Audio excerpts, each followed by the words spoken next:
10, 9, 8, 7, 6, 5, 4, 3, 2, 1, 0. I guess you just go ahead then.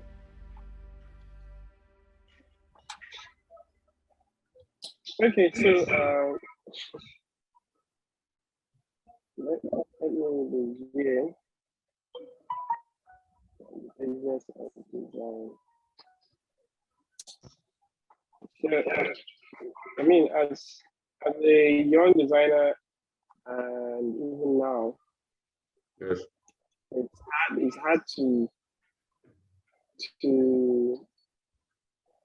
to be a business person Yes. as a design.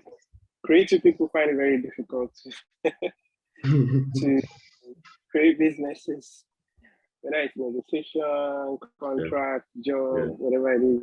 It's difficult sometimes. You know, you hear a lot of people bashing creative designers, graphic designers on social media saying, "Oh, this person is my call. My graphic artist, just build or just he stopped answering our call. He stopped doing the work. He left us halfway and all that." But nobody really hears the side of the graphic designer. And the reason is because most of the time, the graphic designer himself has unintentionally agreed to terms and conditions that will inevitably put him in a very difficult situation. You know, because everybody is excited to start the project, but they don't think about how it will end. So you just dive in, and then you start facing the music halfway, and you have to turn around. Okay. So I'll just go through some points that I feel will help, the designer of today, the things you should look out for. So like I stated here, the one aspect most creative people don't focus on, and it has become the very part that is required to help you as a designer survive the business they're in. Listed below are some of the such aspects that will better position you to optimize yourself as a designer navigating the business world. Right? And I've broken it down into 6. There are probably more than 6, but these 6 are like the most important aspects that you need as not just a designer, but as a creative person. So maybe, I don't know, fashion designer, interior decorator, whatever it is, you do. And so first is negotiation. Most creative people are terrible at negotiating. And then second is requirements and solicitation. And third is research. Fourth is resources. And 5 is project scoping, cost, and timeline. And then number 6 is presentation. So I'm going to go through these 6, and when I'm done, I can take questions or thoughts or whatever can come in. Okay. So first, negotiation. Now, there are lots of parameters to look out for when negotiating, but I would say before you even start negotiating cost and timeline, because the two go hand in hand, it's a huge mistake to negotiate timeline without cost factored, and it's a huge mistake to negotiate timeline without cost or cost without timeline factored, vice versa. And the reason is simple. As your scope of work increases, your timeline and costs should adjust accordingly. So, of course, always scope first before negotiating. Document everything. This cannot be overstated. And this really speaks to designers or creative people that use WhatsApp and other messaging apps to discuss business, which is bad. It's very bad, not good, because when the serious projects come, you're going to find yourself wanting. So documentation is something that I found that a lot of creative people have difficulties abiding by. And when I mean documenting, I mean emails, I mean actual documents that contain terms of engagement or an SLA, of some sort. Even if it's just an email that states, this is what we will be doing and this is the scope of work and this is how we move about things.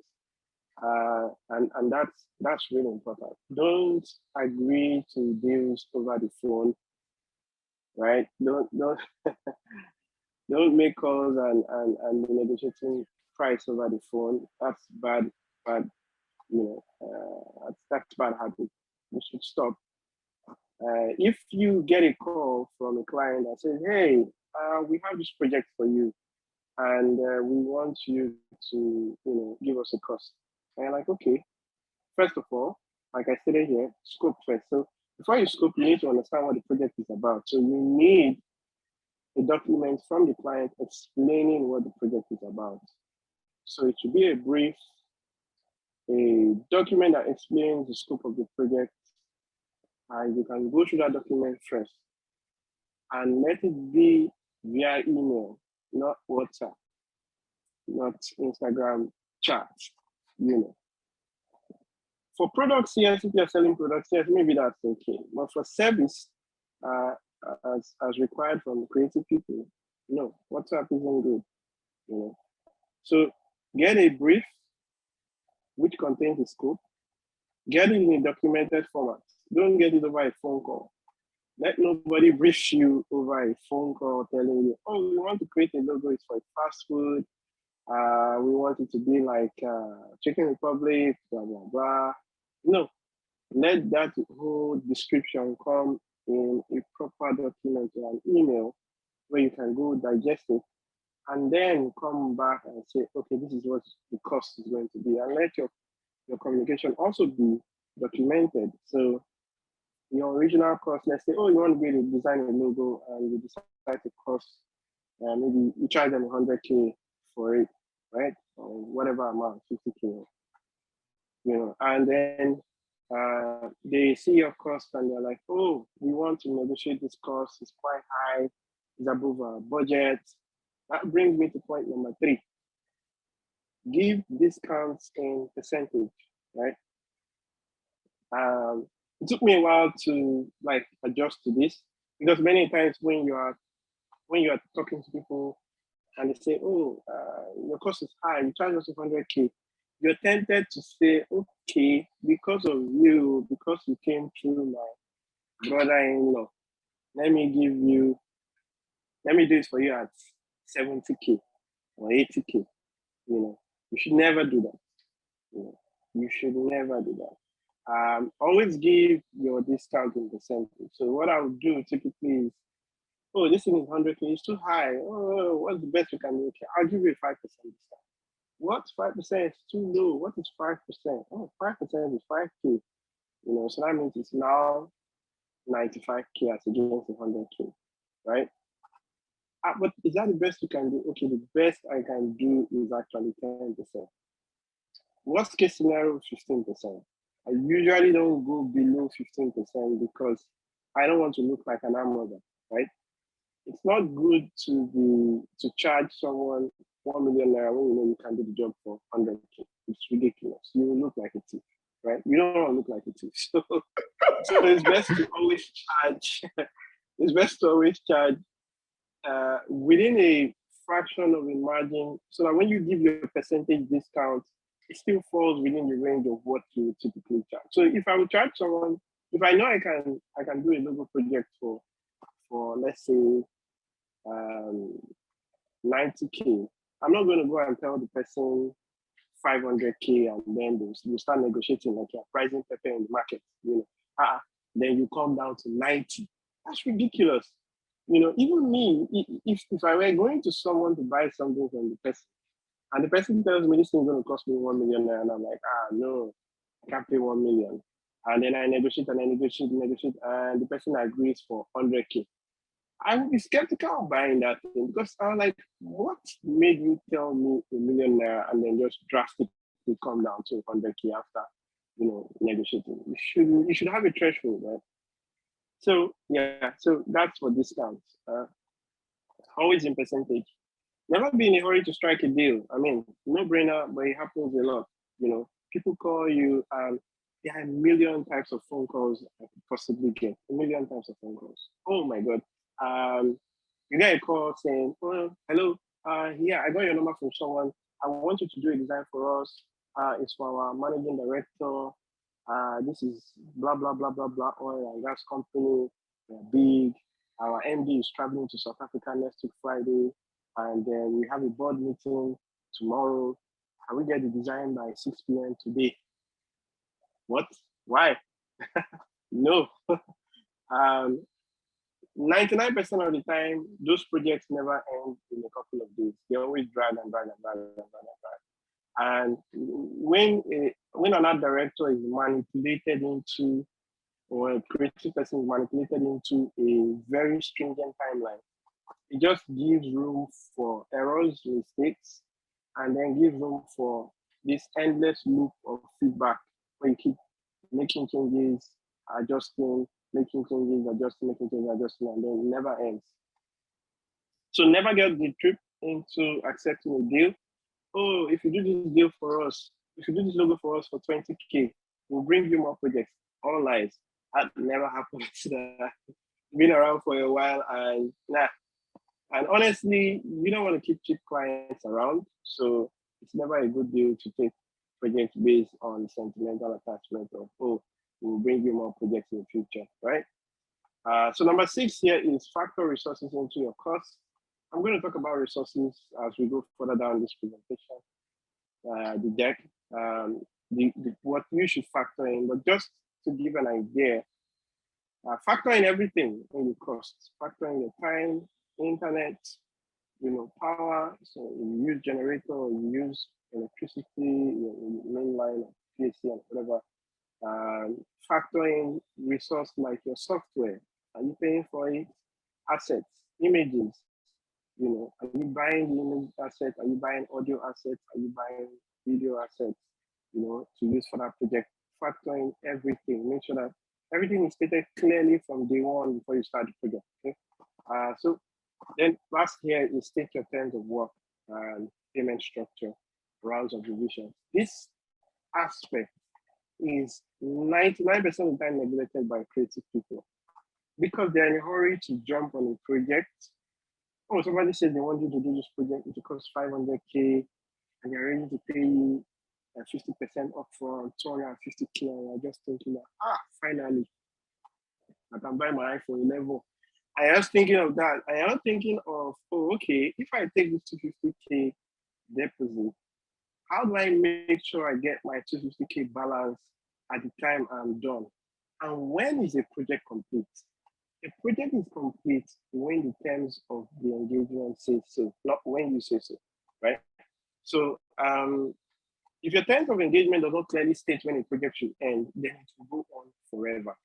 And I'm sure a lot of designers are out there doing projects for eternity, never ending until one of the parties give up. Either the designer gives up or the client gives up, right? So your terms of engagement, simple.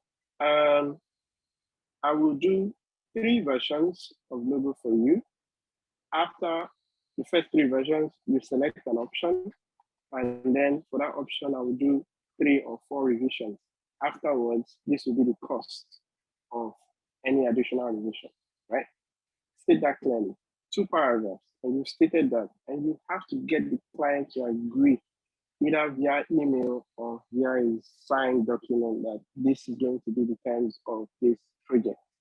Once I go beyond 4 revisions, this is the amount I'm going to pay. And it works magic. It works magic. I have been able to save myself a lot of hell by stating this in project arrangements. So the guy comes to me and they're so excited. They want to get started. Josh, we heard about you.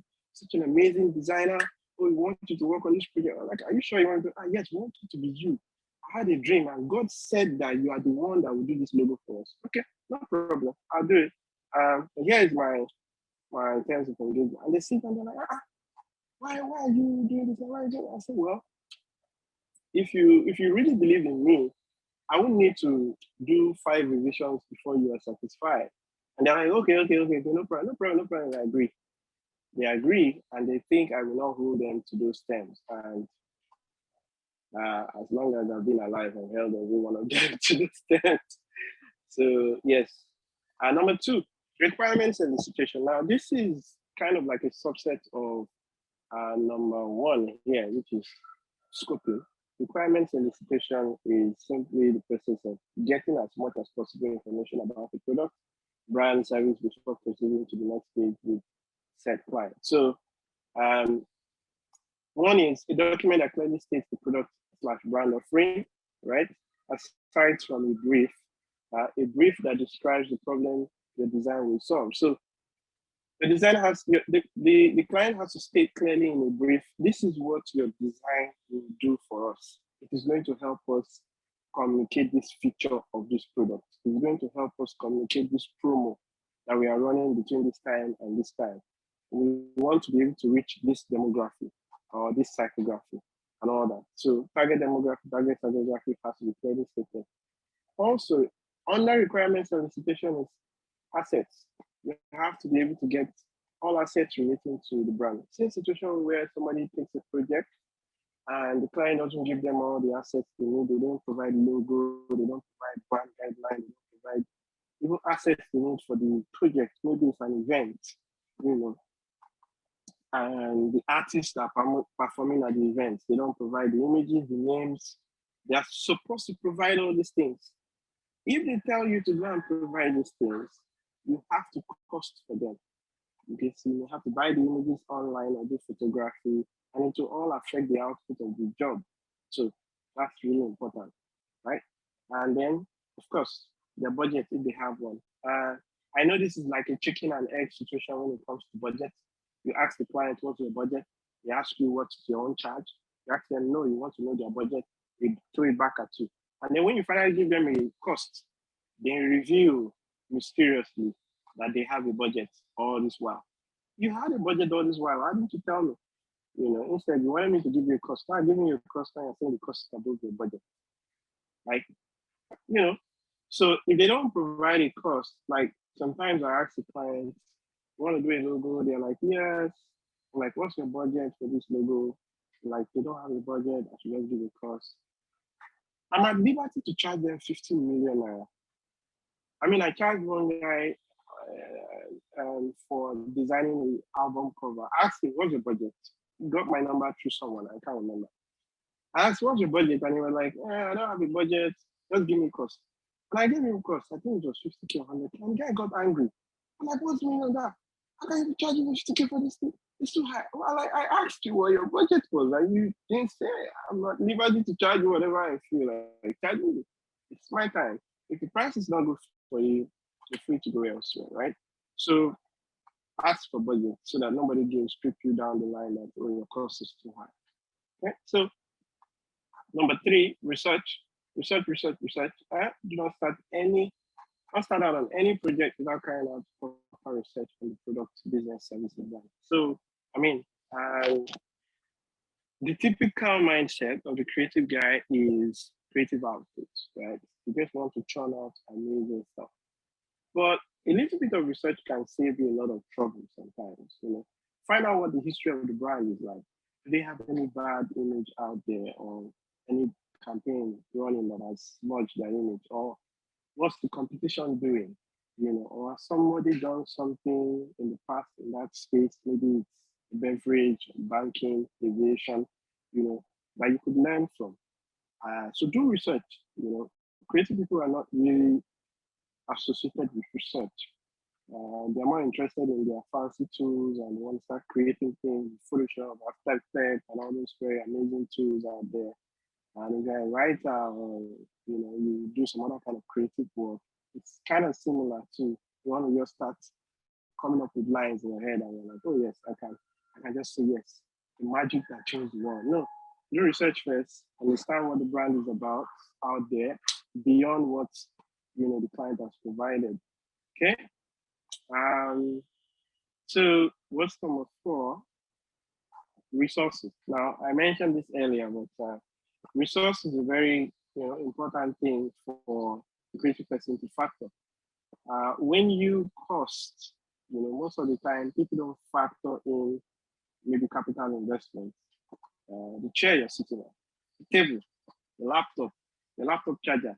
Everything is a cost factor, and everything is depreciating at any given time. Right? So there's nothing like, oh, just quickly do this thing for me.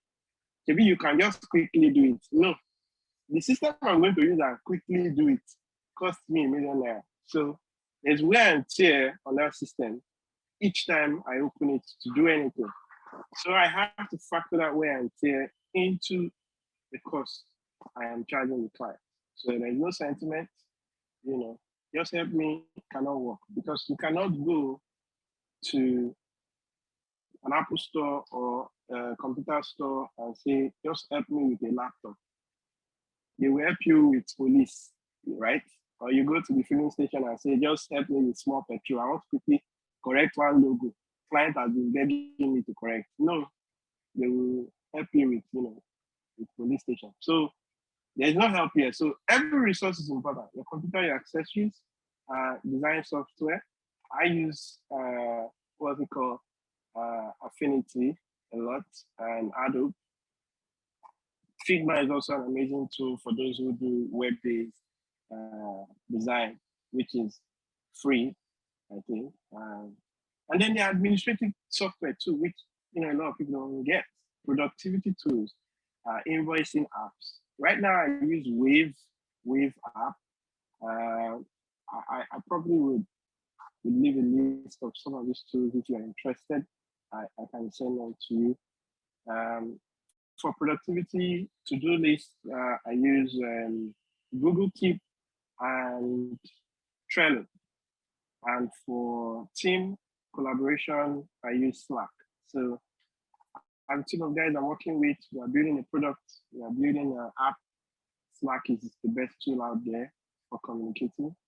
Trello is amazing for collaborative work too. And Google Keep for a personal to-do list every day. It's simple, straightforward, very easy to use, and it's synchronizing with all your devices very quickly. So fantastic tool, right? Research tools. Google as a website is a great place to do your research. Adobe has some research tools too for analytics, and Microsoft too has some research tools out there. You can check them out. And there are many others. Under Google, there's Google Alerts, there's Google Barometer. There are a few other free tools that you can use to understand how the market is performing, or how a certain product or service performs in the market. And then there are also assets like stock assets, of course, Shutterstock, Freepik, and Splash. The Envato market. You can get assets from these places that will totally accelerate your output time. You're working on a project. It's always good to invest in some of these things and factor them into your costs. So somebody is coming to you for logo design or UI design for websites. You want to factor in cost for getting some Shutterstock images, because not every image that the client can provide for you. And then personal portfolio, very important. If you're an art director designer, there was time I was recruiting for the agency I currently work with, and I got a number of entries, probably over 100, and like 30% or 40% of the entries came from designers that didn't have a portfolio or a website. Like they just sent their works to me as JPEG attached to the email, which was weird, because I was like, why are you attaching your work as JPEG to the email? It should be in a PowerPoint slide or some of those things. Okay, should be okay. All right, let's in 10 minutes. Whoa, okay. So yeah, so the personal portfolio is really key. Let me just move along. You can find those too far. And then of course, number 5 is project scope. After negotiating, getting your requirements from the client, doing research, gathering your resources, it's time to scope. And scoping is it's a skill. It's something you would over time perfect. It's not something that will just fall on you overnight. Sometimes I've seen situations where creative people be like, I need 3 hours to do this thing. I need 3 hours to do this poster design. I'll be done in 3 hours, and then they're not done in 8 hours. You know, and that's not good, especially when you are the one giving the timeline. So it's not because you deliberately wanted to, underscope.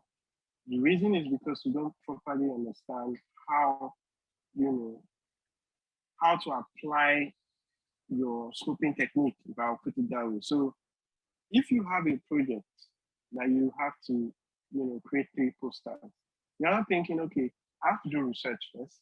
I have to then come up with a visual idea, concept, and then I have to composite that concept in my head, and then I have to look for the assets to bring that composition to life. And then I have to actually use Photoshop or CorelDRAW or Affinity or Figma to now execute. Now, most times people just think of the time to take them to execute. It takes you 2 hours to execute this post, to execute this design. But you're not thinking about the things you have to do before you execute, which is looking for assets, thinking of the concept, downloading your assets, cropping the image, and then compositing it in a visual. So scoping is something you have to learn how to do, and you have to understand every single creative process that you take, while coming up with your design. Okay? So project scoping is very important. All right, and last but not the least is presentation.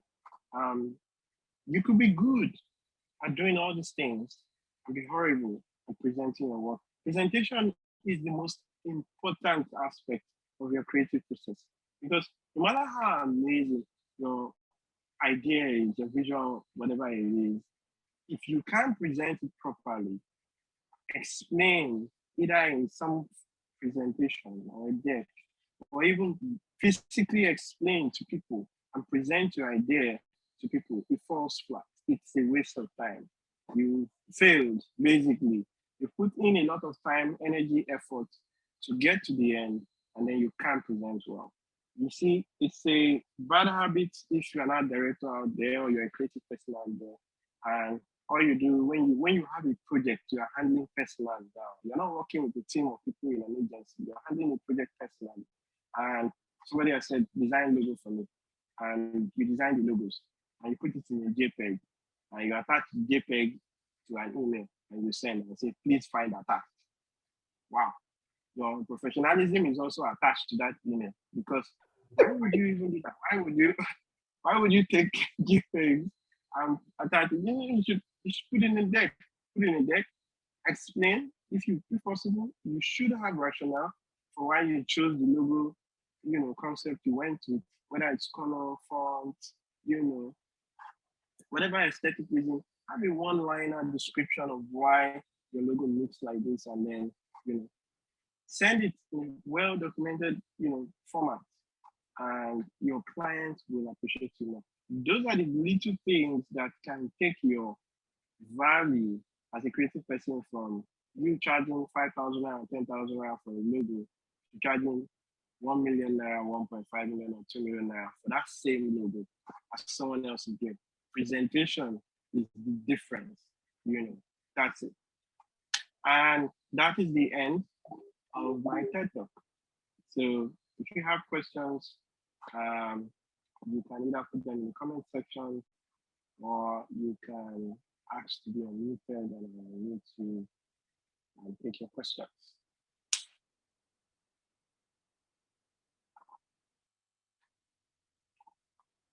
Nobody has questions.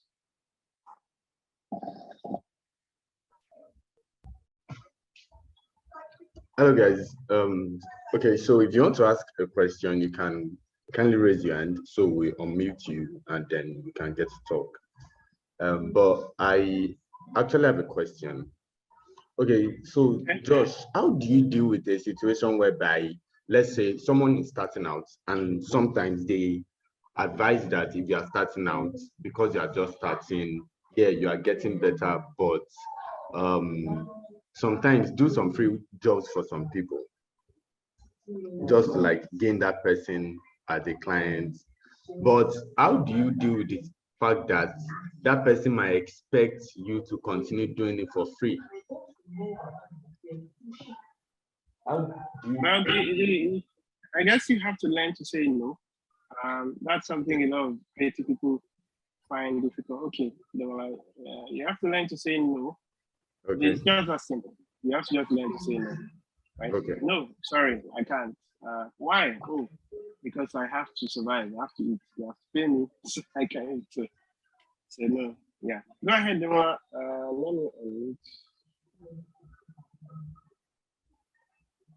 Okay, I've asked for you to be unmuted. I don't know if that is working. Okay, Demola, you can unmute yourself and then ask your question.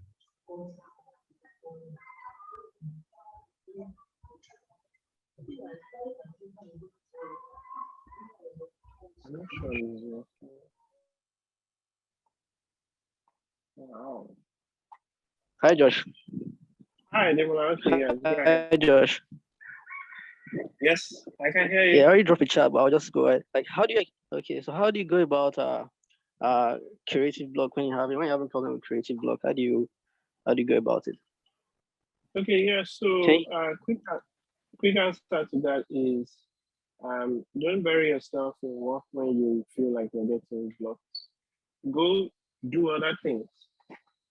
Have other things. Creative people are always indoors 247, which sometimes isn't good. Go watch a movie. If it's not like you can walk away from work and go and watch a movie, it's something to do weekend when you're free. You can always play a game on your phone, go chat with someone, go do something else, right? Just do something other than the thing you need to do at that time. That's the best way to get your head out of that block. And while you are doing something that has nothing to do with design, nothing to do with your creative work, that's sometimes where the inspiration comes from.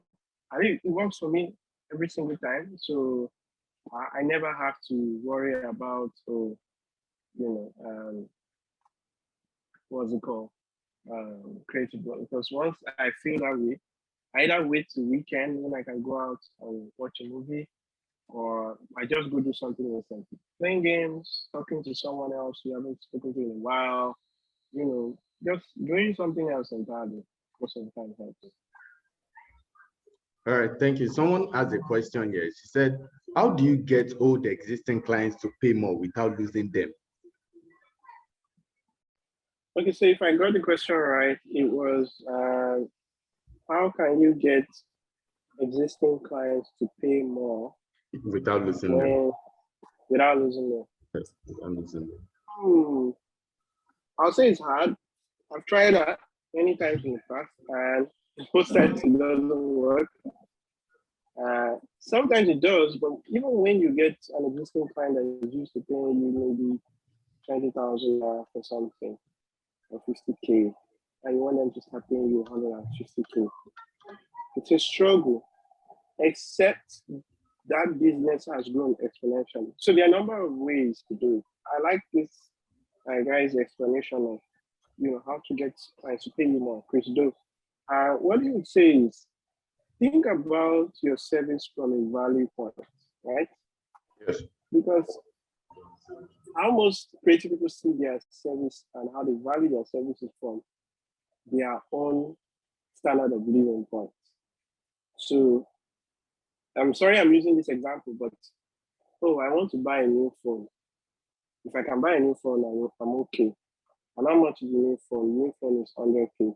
I want to buy a new bag or whatever, a new shoe, a new house.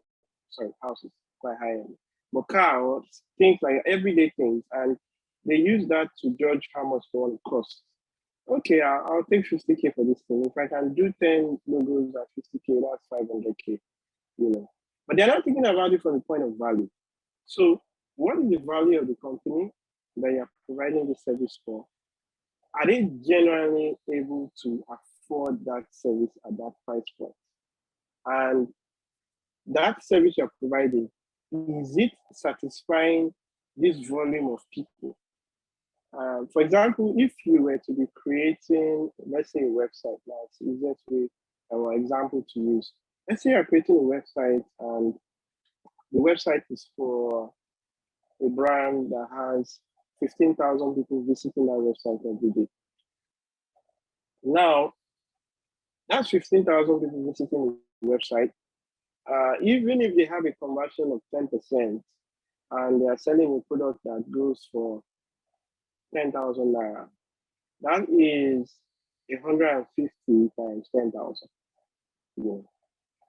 So I would say you should earn a commission of that as a one-time payment. So let's say that they make 1.5 million naira per day, and they're going to use your logo for the next 2, 3, or 4 years, or your poster for the next 3 or 4 months. You can say because, over this period of 4 months or 3 months, I will create a poster that maybe 10 million people will see. And based on how much you could generate from that, I will charge you 1.5 million naira for this project. Usually you would easily charge someone 100K for that same project. But when you're looking at it from the point of value, you can raise the cost to as high as 1 million, 1.2, 3 million, 5 million, and be able to clearly justify it without looking like an arm robber. Because I know the look people try to avoid, especially designers, when they try to avoid the look of, are you a thief? Look, like you somebody says they want to design logo and you're saying it will cost them 750K, and they're like, are you a criminal? Why are you charging me 750K for this logo? But from the point of value and for how long that logo is supposed to serve you, it's even worth more than 750,000 naira. You're not going to be changing logo every day. You're not going to be changing logo every month. So why are you complaining that my cost is too high? Why do you want to pay 20,000 naira for a logo you're going to use for the next 5, 6, 7, 10 years, probably forever, so in the lifetime of that company? So the first thing is to look at it from the point of value. If you can break down, and maybe I can discuss after this session with this person to give them an idea of how I cost, because different services require different approach. I can't really state every single possible approach here. So I'm happy to have an aside session with whoever the person is after today as regards what is possible, like what you can charge and how to go about it, how to justify it. This is how you can go from charging an existing client 10,000 to maybe 10 times that, 100,000, and still keep them as a client. The only way is that they have to see that the value of what you're bringing really meets with what the business is about or what the brand is about. That's basically how you can do it. Yeah. So I hope, does that answer the question, or we could still take our time to talk about that, because I don't know what field this creative person is in. Maybe an art director, it could be a copywriter, I'm not sure. Or maybe you can even be an interior decorator or some other kind of creative person. Yeah. Oh yes, thank you for the answer. And guys, if you still have any question, just feel free to use the chat section. Oh, it says yes, it does. Charging from the point of view. Yes, it says it charges. You answered the question right. Okay. And yeah, go ahead. Sorry. Okay. So when you are a creative person, it will get to a certain point. Okay, let's say you're a freelance designer or a freelance copywriter or a creative person freelance. Some people say there's some certain amount of money you can't actually charge because the clients you're charging is not seeing you as a company, because they might feel like, oh, there's a lot of risk. You coming alone and them paying you this amount of money. If it was like a company that they can say, okay, this is a design studio or this is a design firm, they can pay the amount. But you as a freelance one man business, they won't actually give you that money. So what is your perspective on that? So I think I've had this conversation with clients many times, and I'm thankful for I'd say the approach is to look at it from the point of opportunity cost in economics. If you're familiar with the term, okay, because you are going to be focusing on this client full time. Yes. The opportunity cost for you is what determines how much you charge and why you should be able to charge that amount. And there are many ways to make your case easy, as regards maybe your experience, the fact that you're an individual. You're not a company that can just take the project and give it to interns. You are going to be more deliberate about the output because your name is going to be directly attached to that project.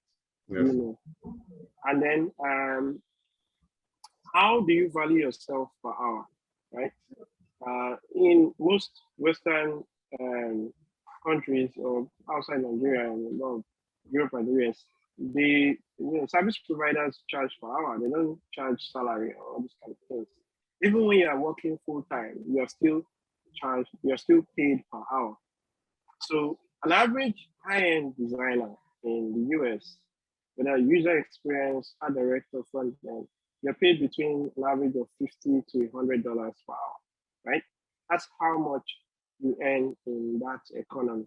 Now, because cost of living is different here in Nigeria, so it may not be like apples for apples to say you want to charge $50 per hour, because you're not paying the same amount for your rent or your power bill or other kinds of taxes you pay here. So it may not make sense. But you should have a fee and say, okay, this is my benchmark fee per hour. This is how much my time is valued, right? This is how much I value my time. And you, of course, from the point of value, you can always make a case for why your hourly charge is 10,000 naira, 6,000 naira, or 20,000 naira, or a million naira, whatever. There was this project I was working on. I wasn't working on it personally. This was in 2007, 2008, and it was a web project for Lagos State Teaching Hospital. So it's supposed to be a platform where we're building an entire software where the hospital could manage nurses, doctors, medications, specialists, patients. Everything was this, whole health management system that we're trying to build, right? And we were not making good progress. I was working with a company then, and we kept hitting brick walls. Each time we go and test it to the hospital, the application was prescribing the wrong drugs for people. And it was a nightmare because you don't want an application that is prescribing, 10 sachets of paracetamol instead of 10 tablets, right? So we had to fly in a consultant. Now, we didn't fly in the consultant ourselves. The bank that was sponsoring the project, which was Sky Bank at that time, flew in a consultant and said, you guys are not doing this job right. I want to get in a consultant from the US. It's a Nigerian guy based in the US, flown into Nigeria, and the guy was paid $1 million per day for 3 days just to help us understand why we were facing the problem. He wasn't coming to code. He wasn't coming to do any design. He wasn't doing jack. All he did was he would come every day to the office then for like an hour or 2 hours. And he would say, I want to see what you've done. And would open the project for him. And he would be like, why is this button here? This is not good user experience design. This button should be here. This button is for nurses or for doctors? For doctors. Okay, then you should take it to this other page. And your registration form is too long. And this is blah, blah, blah. And after 3 days, you got paid 3 million naira in 2008. And I was like, it gave me understanding to what value, how you value yourself. Because as at then, my salary was 20,000 naira. I couldn't comprehend somebody making 3 million naira in 3 days when they were just pointing at buttons and saying, oh, this button should be here. And I was like, something is wrong. I have to go back and restructure my life entirely because this is crazy. So from a point of value, right? If you're not just saying, oh, I want to charge you 1 million naira for this thing because I say so. No, you're charging 1 million naira because you're factoring in your time, you're factoring in your resources, the chair you're sitting on. Everything is a cost factor, because one day that chair will break and you have to go and buy another one. And maybe when you bought that chair, it was 20,000 naira, but due to inflation, it's now 100,000 naira. There you go. You have to. Creative people and service providers are the people that I feel like you need to be least bothered about inflation, because you can always automatically adjust your pricing and your value based on the economics of where you are. So if you used to spend, 10,000 naira a month to pay for light bill, now you spend 50,000 naira. That means the light bill cost has gone up by 500%. So your cost, your charge should also go up by at least 500%. If you don't adjust your pricing or your value, you will realize that you are working every day, but you are only getting poorer every day. Your standard of living is reducing drastically, and your cost of living is rising astronomically. So you really have to pay close attention to how you value yourself and have a base value. If you don't have one, go back, sit down, ask yourself, how much does it cost me to be here, to be in an apartment every day per hour? What is my rent? What is my expense of food, water, pumping water, paying electricity, paying for internet? All that cost, lump it together and add miscellaneous charges, right? For a year, and then divide it and get the hourly cost. Maybe your hourly cost comes down to 4,000 naira. And then ask yourself, based on your years of experience and your value, what is the opportunity cost for you if you charge 20,000 naira or 50,000 naira? Could you be doing something else that could pay you more? If the answer is no, then adjust your cost accordingly. If the answer is yes, then increase it accordingly. And then when you are making a case to a client, you can easily state that this is my running cost. It's 50% of what I'm charging you. The other 50% is what I am charging you for actually creating this job, right? So your 1 million naira is not just coming out of thin air. It's actually being calculated. You're going to charge them 1 million naira. And if they say, and this is another thing you should add to when you're doing your cost. So, oh, you told me 1 million naira is too much. Okay, you don't want to pay 1 million naira. How much do you want to pay? I want to pay 200K. Okay, that's like 20% of the original cost. No problem. I'll cut the scope of work down to 20%. So if I was offering to do 3 logos for you with 3 revisions, I'm cutting it down to 1 logo with no revision. And they're like, what? I'm like, yes. You get 1 logo option is take and go, no revisions, no corrections, nothing. And they're pissed because they're like, why am I paying for you for a logo and I don't have the opportunity to make revisions? They're like, that is the consequence of not paying the full cost. So I don't know if all the story and explanation has helped, but based on what I'm trying to say is that if you want to charge an amount you feel like, oh, only a company should charge this amount, you should factor in the fact that most companies, when they charge that amount, they are factoring in cost, running costs, they're factoring in a lot of FTEs, and that is going into what they are charging the clients. And you are a cheaper alternative, in any given scenario. So that should be at the back of your mind when costing. Yes, I mean, you answered the question, and I've gotten a lot of insights on how to go about doing things like that. Thank you so much. Because there are no more questions, yes. I guess we can begin to draw to a close. So I want to also use the opportunity to thank everyone. Sorry, to thank everyone that has joined. I hope it was worth the time. I know a number of people joined late, and some people have been dropping off and coming back on. But thank you for making our time. I hope this was useful. And if you think it wasn't, you have ideas how we could make it better or other topics we could talk about outside the one that Toby has posted, do let us know in the comments section. Like, oh, this is what I would like us to see talked about or addressed, and we can make our time to address it. All right, you can go ahead.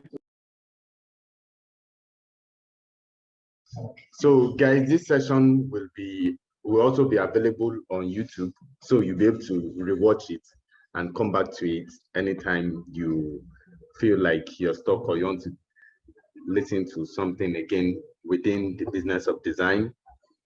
And the link we posted on my Instagram page with the link in my bio. And once it's done, I'm also going to release a post telling you guys that the link has been posted and can go watch on YouTube and also share with other people. And also I want to thank you guys for taking out of your time today to come listen to us, and really appreciate it. And just thank you for sharing this knowledge with us, and for also unleashing the Kraken in some people.